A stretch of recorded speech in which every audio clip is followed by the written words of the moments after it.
Welcome back to AIS English. Let's practice continuous tenses. இப்போது நாம் continuous tenses practice செய்யலாம். First, present continuous. நான் ஒரு புத்தகத்தை படித்துக் கொண்டிருக்கிறேன். இந்த சென்டென்ஸ் டென்ஸ் present continuous. ஏனென்றால் படித்துக் கொண்டிருக்கிறேன் என்ற verb இருப்பதால். இதனுடைய பேஸ் ஃபார்ம் read. present continuousக்கு I am reading. Pattern subject plus verb plus object. I am reading a book. Second, past continuous. நான் ஒரு புத்தகத்தை படித்துக் கொண்டிருந்தேன்.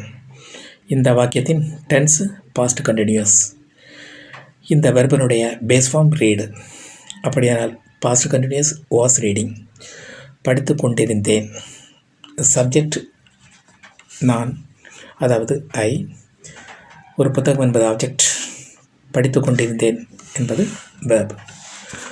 I was reading a book. நான் ஒரு புத்தகத்தை படித்துக் கொண்டிருந்தேன். Last one, future continuous. நான் ஒரு புத்தகத்தை படித்துக் கொண்டிருப்பேன். இந்த வாக்கியத்தின் டென்ஸ் ஃபியூச்சர் கண்டினியூஸ். இதனுடைய பேஸ் வேர்ப் ரீட். அப்படியானால் future continuous will be reading.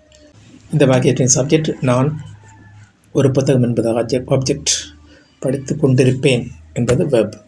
படித்துக் கொண்டிருப்பேன் என்பது will be reading. I will be reading a book.